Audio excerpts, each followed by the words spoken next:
So we are waiting for just about 1 more minute to start the session.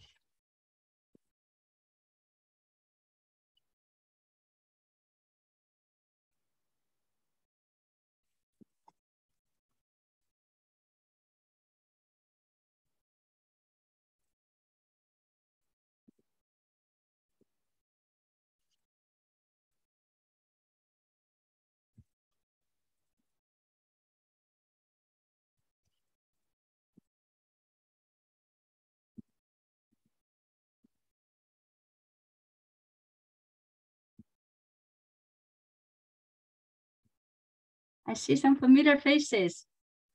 Hello, Professor Lu. Hello, Lulu. Hello, Emily. How are you? Good. How are you? How are you doing? Good, good. Sorry about the background noise. My son is around, like newborn. Sorry. Are you coping well? Yeah. Yeah. Yeah, hang in there. Yeah. Thank you for the session. I've been really looking forward to this. Yeah, thank you. So, yeah, among so many established researchers, so I'm really, really humbled for this opportunity. I will try my best, but I think it's more like a sharing session rather than kind of like a public lecture kind of stuff. So I would love input from our audience as well. Shall we make a start? It's 5:30 in my time at this moment. Good afternoon, good morning, and good evening, everyone. Thank you for joining my session. So we also still have a few participants gradually join the session. I will make a start.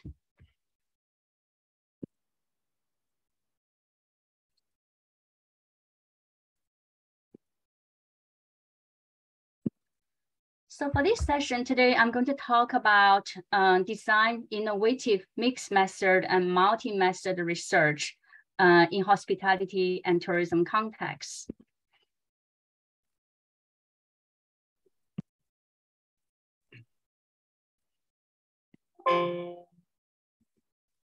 So today's agenda, I want to briefly introduce myself, and then we want to briefly go over mixed method and multi-method research in hospitality and tourism context, and why we want to do multi-method and mixed method research in our field. And then followed by a few highlighted research that my collaborators and I have been doing and publishing, as well as other researchers, research studies that are suitable for this research context. And then we'll leave the last part of the session as an open discussion. So we welcome questions, comments, and suggestions and sharing from our audience. So let's get a start.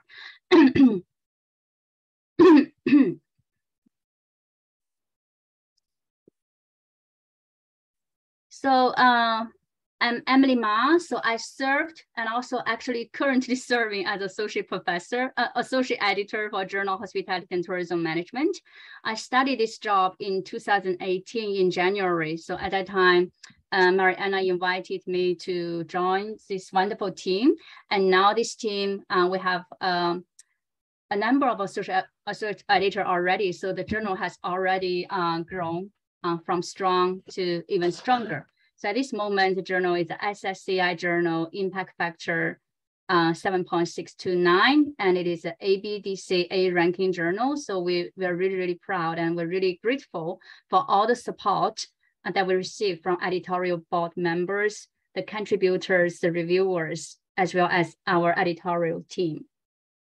At this moment, I serve as a professor of hospitality and event management at the School of Hospitality and Tourism Management, the University of Surrey in United Kingdom. So actually, I just studied this position for about a little bit over 3 months. So it's quite a challenging role, but it's quite exciting as well. So far, I'm trying to adapt to my new roles and responsibilities. And a little bit about my research philosophy. I strongly believe, and also we all know, that the hospitality industry is people's industry, and it is service intensive, and we're service oriented. It is very important for our employee to go above and beyond to create excellent service experience for our customers. So in order to do that, our organization, our managers, our leaders, we really need to be very supportive and to create the right environment and use the right leadership to empower employees and foster diversity and equalities in workplace. My research theme and also my research effort are guided by this research philosophy. So my team members and I were waiting and seeking to make original theoretical contributions that can address the need of the industry and also the society. For my research interest, I have been doing research in organizational citizenship behavior, so which refers to employees' behavior that are not formally rewarded or recognized by the reward system of organization, but overall, they're very important and very critical for the effective functioning of organization, for customer experiences, and even for employee well-beings. And also do general organizational behavior research, but focused on hospitality and tourism contexts. My most recent research thing was about motherhood and also women in leadership. And because our nature of the industry is very customer oriented and service intensive, I'm also interested in identifying and also explore more about how organizational policies and conditions and how we treat employees may influence employees' behavior and making them go above and beyond and influence customers' service experiences. So to start with the mixed method and multi-method research, a recent guest editorial on a special issue on innovative mixed and multi-method research mentioned that at this moment we do face the challenge of single qualitative method or single quantitative method.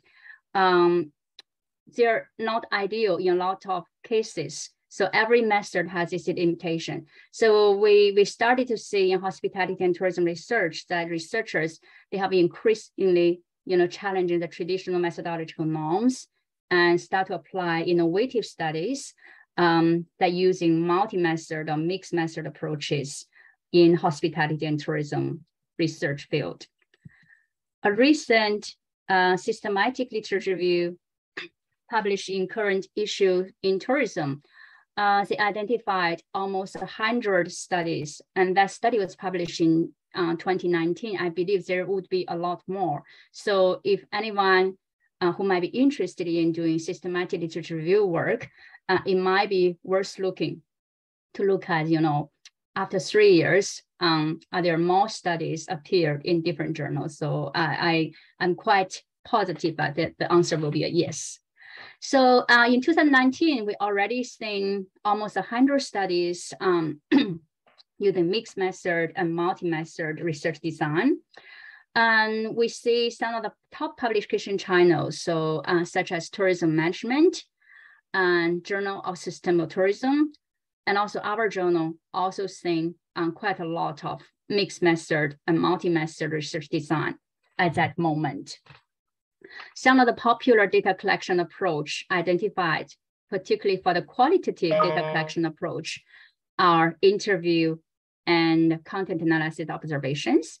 And survey has always been a very popular quantitative data collection approach based on the systematic literature review result. Why would I want to do mixed method research? First of all, very apparent, and reason is we want to enhance the generalizability of our study. We all know that most of the qualitative studies, we tend to use a much smaller sample size that are hard to be generalized to other populations or other contexts. Using mixed method research can actually help to mitigate, the weakness associated with the small sample size of qualitative research. By using mixed method research, we have a qualitative plus a quantitative research with a bigger sample size or in a different context, we could enhance the external validity of our research. So the other reason was contextualization. This means, by using mixed method or multi-method research, this gives us opportunity to put our findings into different contexts or to make it more relevant to researchers and also to our audience as well. For example, we did a study a few years ago. So we look into how tourism destinations residents can influence tourist pro-environmental behavior. So which are the behaviors that are really, really positive toward the environment, like environment protection, waste reduction behavior, for example. We did a quantitative study at the first stage, but we are not sure. So why? The conclusion is yes, residents' behavior and also resident attitudes, they did have an influence, positive influence on tourist pro-environmental behavior. However, we are not sure how this process happened. Therefore, we followed up with a qualitative interview of the same participants. Of course, the quantity participants, we have a few hundred. When we surveyed a few hundred participants, we only received like maybe around 30 to 40 of them, because not all of them, they would have time to participate in the study again. But we did get a much clearer picture about, the reasons why people engage in pro-environmental behaviors. So for example, some of them, they think, a reference destination residents serve as important reference group and role models for tourists to follow. So this is very interesting story that also provide a complete picture about the study. Another reason for mixed method and multi-method research is credibility, and we could help make the result more credible. And this is as demonstrated by Dinsen quite early. So he talked about triangulation, and then he talked about data triangulation. When we collect data at different periods of time, different space, and from different people, we can help achieve that. And we can also involve several researchers and different researchers in the study, so for different perspective.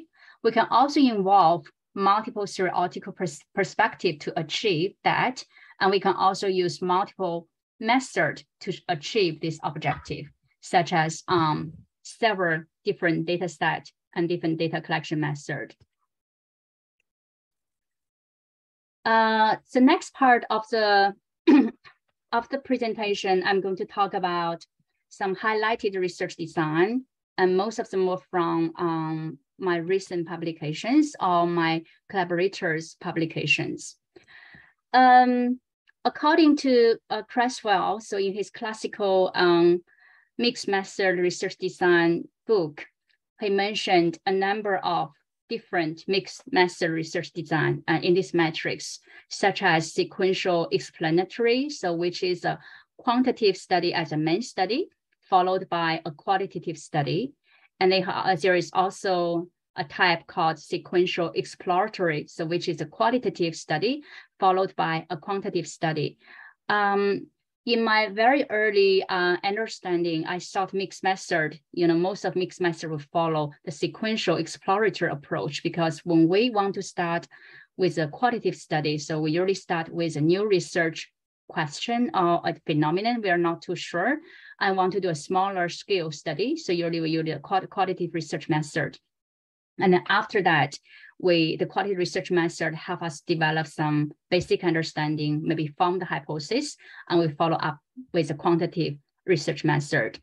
But in Creswell's book, he has a lot more and different type of innovative design that covered in this textbook, such as sequential transformative, concurrent, and concurrent nest, and different type of concurrent research design. So I am going to highlight a few research, and fortunately, I wouldn't see myself as a a very experienced researcher using mixed method research and also multi-method research design. I just started to explore this a few years ago. So, those are just some of my recent observations and experience of designing and publishing multi-method and mixed method research. So the first research, mixed method research design I want to share with you all is sequential explanatory research design. Some people call it explanatory sequential design. In this design, quantitative data collection occurs first and followed by the qualitative data collection. So the example about tourist pro-environmental behavior, how local destination resident influence tourist pro-environmental behavior is an example of using sequential explanatory research design. And I also have another example here using sequential explanatory research design, so which was published by Dr. Yaojing Wang and his team, looking at leisure work preference and hotel employees' perceived subjective well-being. So in his study, in stage 1, it was a questionnaire survey with 200 something hotel employees. So it's a quantitative research design. In the second stage, it's an in-depth interview with 18 hotel employees who participated in the quantitative research stage.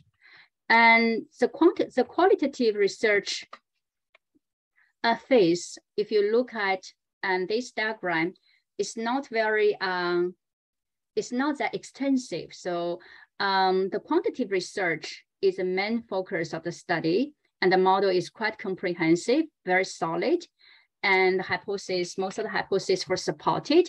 However, they really want to know clearly, how the participant rate the importance of things that influence their subjective well-being. And they also want to have, more knowledge regarding the particular examples of how these resources influence employees' subjective well-being. So the second stage of qualitative interview was actually not too difficult to carry out. So the second type of research design I want to share with us is sequential exploratory research design. So in this type of research design, qualitative data collection and analysis occur first and followed by quantitative data collection and analysis. So for this type of research design, we used it to first explore initial questions and to develop hypotheses as well. And our quantitative data can also be used to test or confirm our hypotheses and develop from our qualitative findings. The research here I want to share with us is focused on restaurant mobile apps. And this is a study developed by one of my PhD students and also the committee members, Professor Melissa Baker, and also myself. And the students is Stanley Kim, so very bright student. And during the pandemic, we started to see it's very popular to use mobile apps to order food from restaurants, right? So she was inspired by this phenomenon, and she want to look at how using mobile apps, how customers' usage of mobile apps could influence employees' well-being at workplace. And the overarching theory she applied was the job demand resource model. In this sequential exploratory design, in phase 1, we did in-depth interview with 31 restaurant employees who had experience of using mobile apps, when customers using mobile apps, and then how they respond to customers' mobile app orders. And in the second stage, we actually used a 2x2 experimental research design, and we collected data from, my apologies, there's a typo here, from 259 restaurant employees. The key highlight here is, I think the study clearly presented a link between the two stages of study. As demonstrated in this figure, you can see that at stage 1, the qualitative study stage based on the interview, we did coding, and then we identified the different themes as well as the relationships among different themes. We can see that accuracy of order and whether the order is simplified or it is very specific or complicated. And if there is less contact to contact action, that will lead to different responses of employee in terms of the cognitive effort, emotional effort. And then that will further influence employees' workplace well-being as well, job satisfaction as well. So based on the qualitative stage findings and the codings in particular, we developed the conceptual model as well as the hypothesis.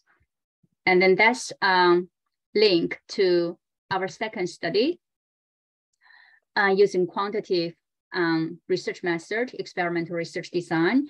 We particularly look into how mobile app order frequency as well as order complexity would influence employees' cognitive effort, emotional effort, and eventually how would they jointly influence employees' workplace well-being.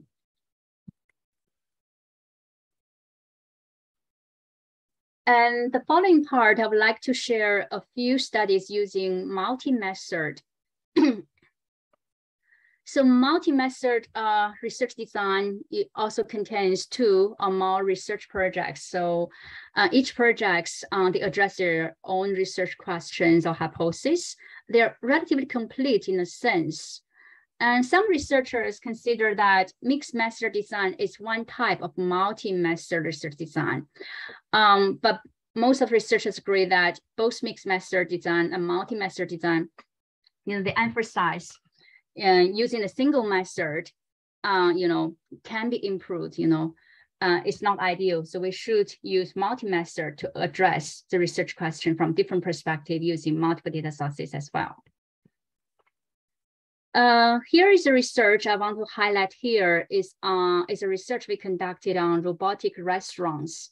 And it's a comparative study of 4 robotic restaurants, 2 located in the US and 2 located in China.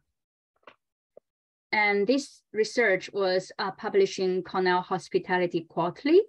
And then look at the research design. So it's a multi-method design. And then in study 1A, we did mystery shopper and observation of videos with 2 US robotic restaurants. And in study 1B, we did mystery shopper with 2 Chinese robotic restaurants. And in study 2A, we had analysis of customer comments with 2 US robotic restaurants. And then 2B, we also did the same with 2 Chinese robotic restaurants. So we also provided the image, the name of the robotic restaurant we included in the study at that time. So for this study, a highlight about the study is we do like the theoretical framework. We think, so one theoretical framework we applied was a product level theory. So this is a theory that was originally developed in the marketing field. And it was originally applied for tangible products like cars, computers, and like TV, and different kind of tangible products. However, we started to see application of this product level theory in service context. So one of my PhD students, his name is Dr. Bob Duan, and he actually applied product level theory. And another one, experience economy model, to study wine tourism experience.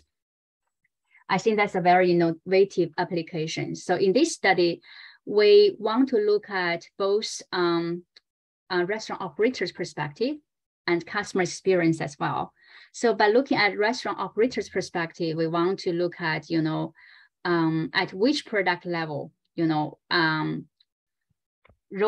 service robot can best perform the functions.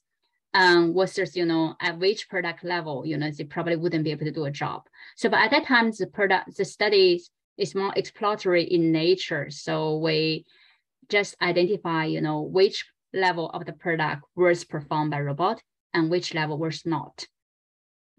On the other hand, by analyzing customer comments data, we want to look at customers' overall experience as guided by the experience economy model. So in terms of their 4 dimensions of experiences of using robotic restaurant. So a few of the takeaway from the study, first of all, from job design perspective, we find we need to have a better understanding, on which function can be replaced by robots and which roles cannot. And also, different decisions can cost differently. So whether you want a co-function, like you want a robot to perform as a chef, or you want a robot to perform as entertainment providers, they could cost differently, quite differently, but they may have similar effects on customer experience as demonstrated using the customer comments analysis based on the experience economy model. And another project I want to share with you here is about the motherhood and leadership studies, which is one of my most recent research focus. And this study was focused on the bright side of motherhood, collaborated with a few researchers, actually hospitality working mothers in our field, and Dr. Laurie Wu and Dr. Wan Yang and Dr. Tracy Xu, myself. And also we have involved one of my PhD student in the study. So in this study, we did a multi-method design. And in study 1, we did a systematic literature review focused on the positive outcome and positive side of motherhood. And we reviewed 60 full papers published, mostly not in hospitality and tourism field, unfortunately. So this also means this area needs a lot more research attention. And in the second study, we did in-depth interviews with 17 working mothers, mostly in supervisory and leadership positions in tourism sectors, some in food and beverage, some in events management, some in travel agency, and different kind of tourism contexts. And why we want to do this study, there are some personal reasons about conducting this study. So first of all, so I am a mother of 2. Before I was doing this study, so I had one son, and my first son was born in Australia. So I moved quite a lot in my academic career. And after my son was born, I was able to take 1 year off. And then I received half year with full pay and another 4 months from the Australian government with minimum wages. So I kind of thought, US probably will have some similar. But when I moved to the US, I was teaching the human resources management course for my student. I just realized that US maternity leave and paternity leave coverage is not ideal at all. So at the national level, according to the 1993 Family Medical Leave Act, only organizations with 50 or more employees, they're entitled to provide their employees up to 12 weeks of unpaid with no pay maternity and paternity leave. Of course, at industry level, different sectors, they do things differently. Hospitality sector and tourism sectors, they tend to be not providing the ideal coverage, but they start to make changes. For example, Hilton Group, and they introduced paid maternity and paternity leave policy coverage for their employees. And this, I believe this has a strong association with their high ranking in the Fortune top employer of the year ranking. So for the past 2 to 3 years, it has been very, very high in that ranking. Because of the poor coverage, 40% of expecting mothers, they decide to leave their job after having babies. And also hospitality employees turnover has been a very popular and classical topic that have been researched by different researchers. But at that time, I found almost no research attention has been spent to look into motherhood or maybe maternity, paternity support or work family support, how they may play a role to our employees' turnover intention. So I think it is time to look into this issue. So we form a team to do the study. Based on the first stage of the study, actually, we're looking to focus more on the challenge. So we thought there would be more challenge under such support and policies, right? So we focus on the challenge. Yes, we did find a lot of challenge. So during the maternity leave time, as demonstrated in the figure, we can see we have different policies, and that will lead to different challenges, like parenting challenge, recovery challenge of the working mothers, and they have different adaptation strategies, self-centric, or they involve others to help. And then during the transition stage, which is usually between 12 weeks to 1 year after childbirth, and they have challenges during the transition from the work, from childcare, and also from their family as well. And they have different coping strategies, and different organizations may have different support in terms of resources, procedures, and workplace social support, leading to different outcomes to the post-transition experience. And of course, we see a lot of negative outcomes, such as negative emotions. They feel burnout, they self-doubt, and they feel the future is uncertain. And they have perceived loss in terms of their productivity. And they may decide to, maybe I should leave the organization, I should make compromise to my career. However, it is really, really surprising and encouraging that we see here some positive outcomes, such as enhanced capacities, and they become brave. They become more brave, that when they see other people in need, they would be willing to stand out and voice out and support their fellow employees. And this actually inspired us to do another research. We want to look into, maybe motherhood is not all about the negatives. So there could be a positive side about motherhood. So we did a systematic literature review because there was very little study in our field. We expand our search to general other discipline, not only business discipline, mostly from business discipline. We also look into education, like sociology, and this different kind of discipline. And we summarized some key positive outcomes associated with motherhood and coping process. And building on that, we also did an interview, and then with another group of tourism employees, mostly in supervisory and also in management positions. And it is very encouraging that we found that our participants, they acknowledge that being a mother and coping with the challenges help unlock their potential, such as they have enhanced cognitive knowledge and learning, and their skills, ability in terms of time management, multitasking, social interpersonal skills, ability to solve problem has all been enhanced. And their mindset, willpower, and emotional status have also been enhanced and transformed as well. So they become more patient, more tolerant. Their confidence has been enhanced. They have more positive attitude, stronger mindset, and willpower. And the important part about this, all those skills, capacities are highly transferable to workplace.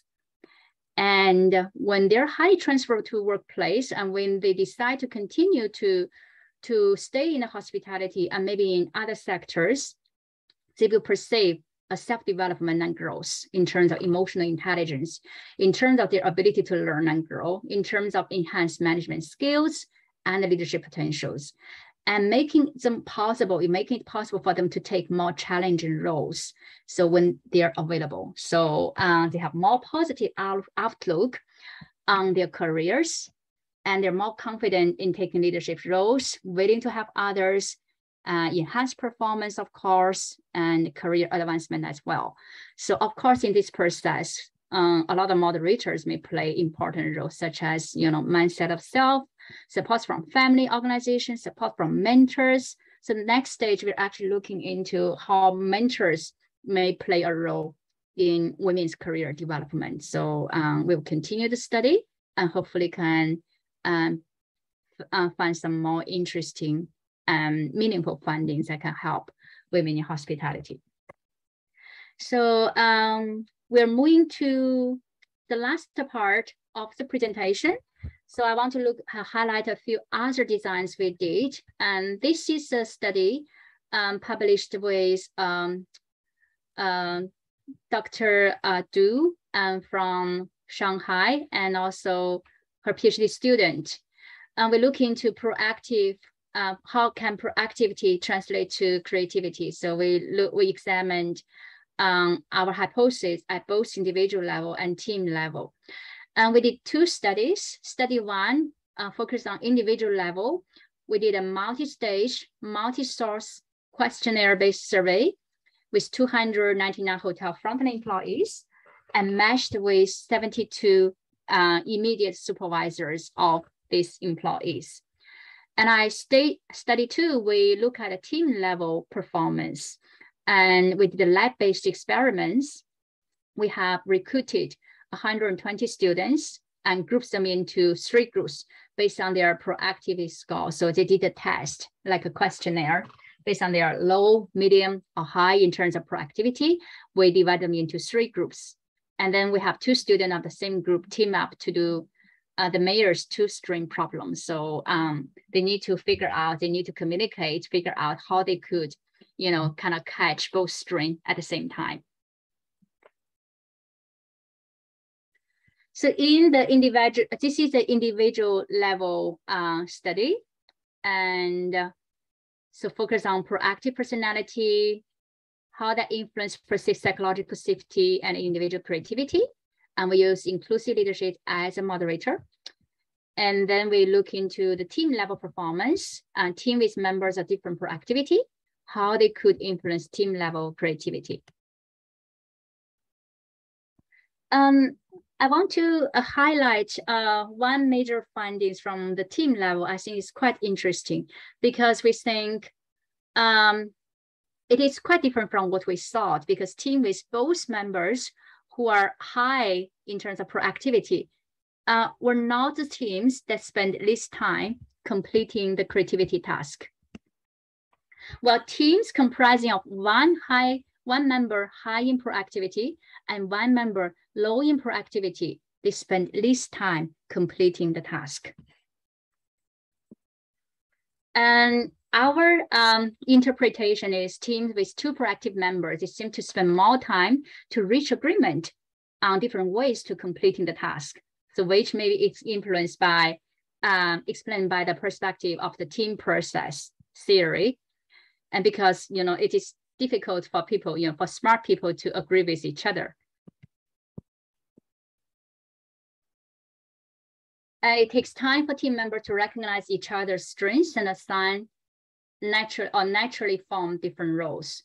However, in the situation when both members are highly proactive, it becomes harder for them to reach agreement on strategies to complete tasks, leading to longer time needed before the team enters the performing stage. Well, when we have 1 people high in proactivity, 1 in low, so it will be relatively easier for them to reach agreement. And lastly, some challenges our team experienced in the review process when we present, mixed method and multi-method studies. I think one key and common comments we receive from reviewers and also editors is we really need to justify the need for the mixed method or multi-method study. And most importantly, we also need to demonstrate the link between the 2 or more studies. I think this is the most challenging part. And I think it will, if your study would stand out, if you do a good job to justify that and also to strongly, demonstrate the link and also the need between your multiple studies. And it is harder to tell a good story when you have multiple studies in hand, and the paper tend to be a lot longer. So really need to decide, which part to keep in the paper, how to present the best part of your story into your study. I think that's all from my side. And I would welcome any comments, any sharing, any suggestions, and any ideas. from our audience. As I mentioned, I see this as a very important and precious opportunity to share research idea with researchers from different parts of the world. And thank you so much for your participation and attention. So any suggestions, comments are welcome.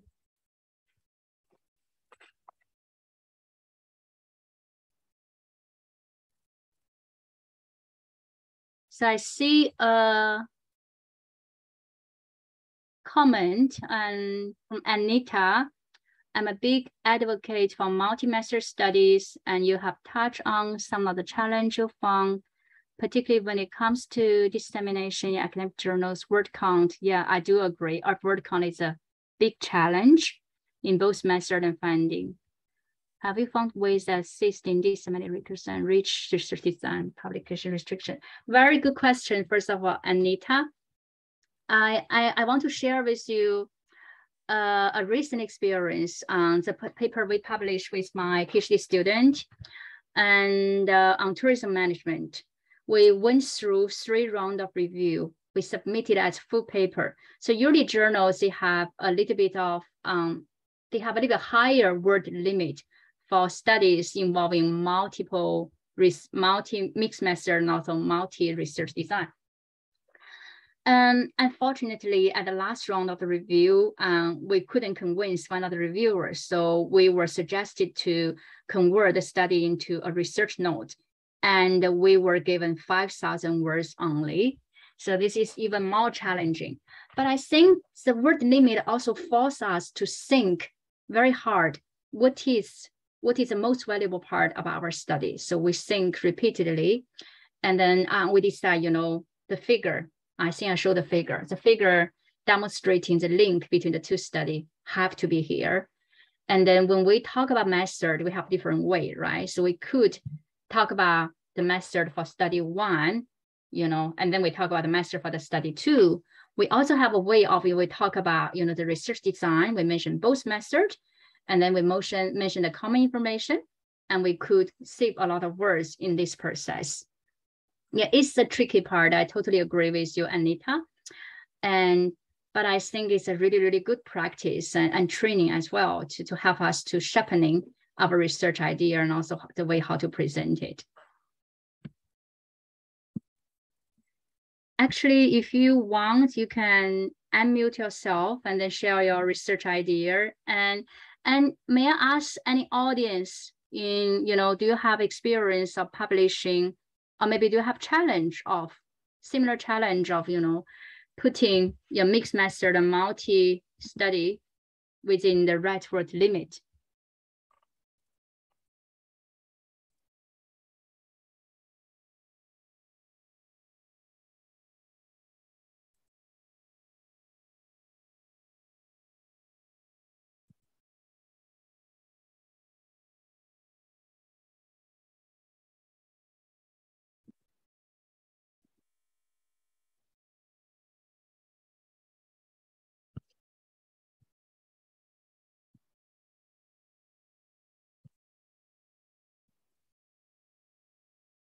So I have another question from the audience. Could you please share how to validate qualitative findings for the next following second part of the study? So from Tipu Selton. So may I ask which study you're referring to, or just in general?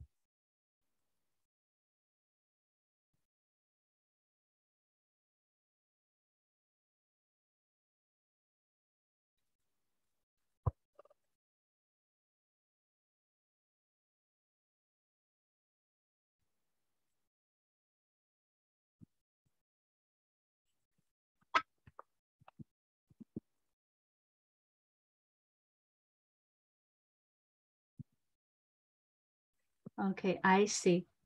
Okay, thank you for the question. So we have a question talking about when the first study is qualitative and the second part is a quantitative study. So according to, this kind of design, so we're having qualitative study followed by a quantitative study. So this is a sequential exploratory research design. So usually for this kind of research, we are looking at a relatively new research topic, and maybe we haven't got a lot of research findings, and we want to identify more insights into this research phenomenon. So the motherhood study, for example, we haven't had a lot of research, particularly in the hospitality field, but we do have a lot of research in other fields. We have to admit that. For research that receive less research attention, so we usually start with a qualitative, so we could use interview, we could use like the robot restaurant study. We even did a mystery shopper and participant observation. And then for the second part of quantitative study, I think a key here is we need to build a link between the qualitative part and also the quantitative part. For example, the mobile app study that we just shared. I think I could share the screen one more time.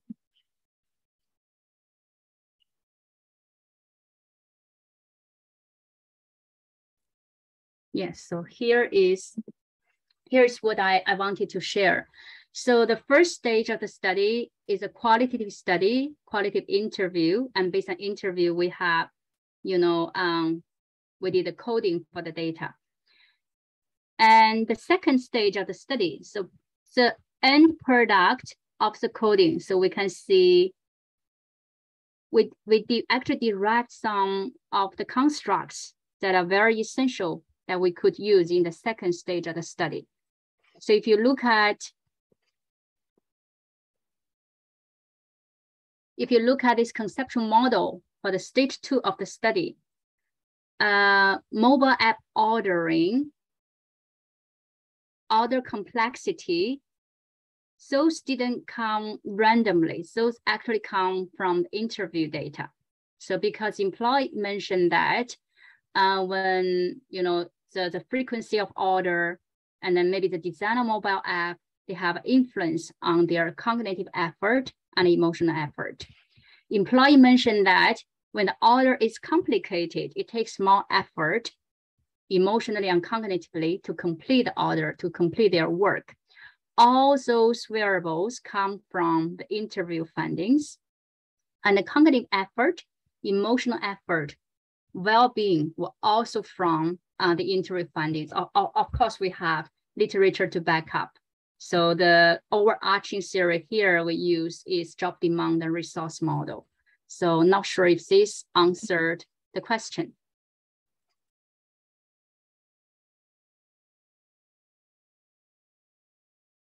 Okay, we have another question from Professor Lulu.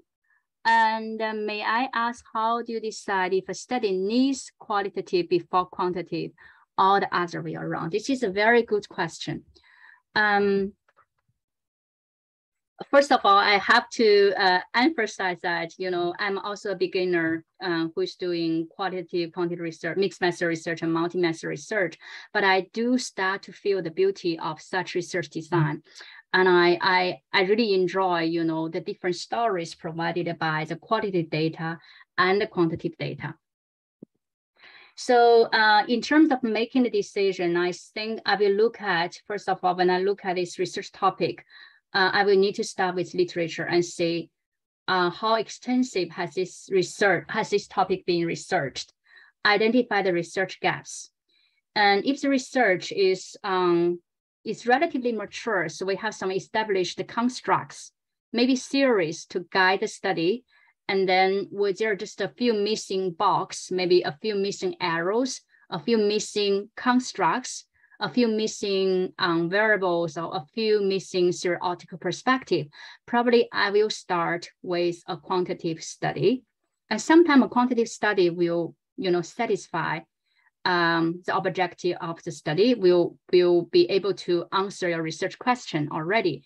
And you may not need a second study using qualitative research method. However, in some cases, this couldn't provide a clear picture. So such as, the example I shared, we kind of all know that destination residents, they play a role in influencing tourist behavior. And then we kind of, based on literature, we know that if this may be based on like a theory of planned behavior model, okay? And this may be because of norm activation. So residents' behaviors and residents may serve as a source of tourist norm.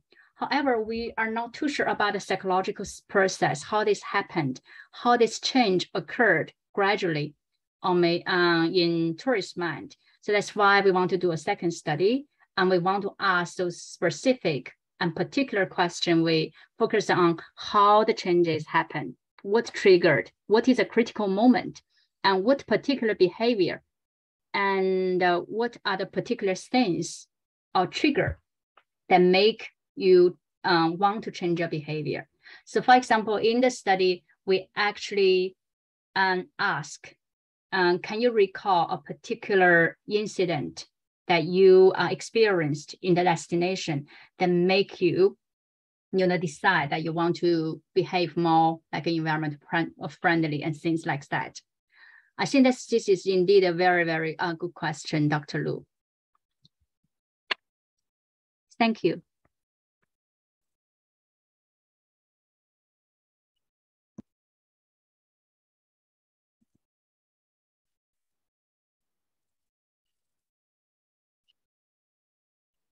Do we have further questions or maybe comments?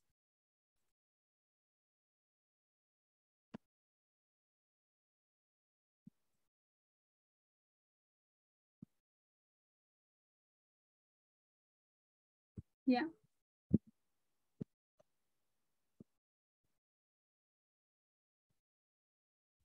So thank you again for your attention and also your participation.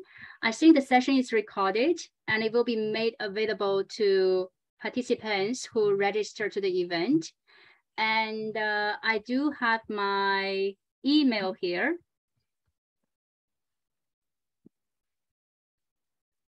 So if you're interested,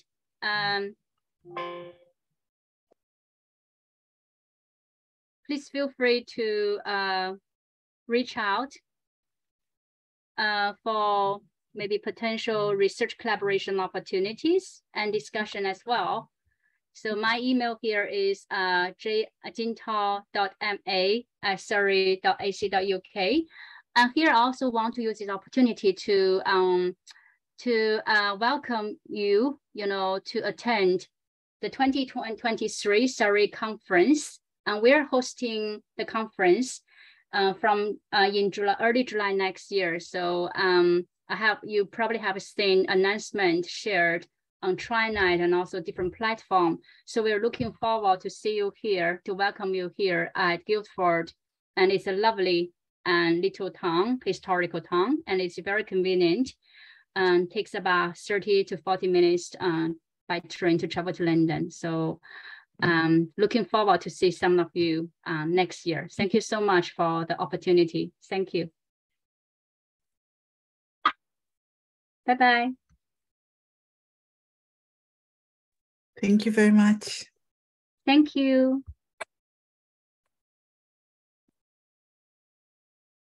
Have a nice day and have a nice evening. Thank you all. Thank you.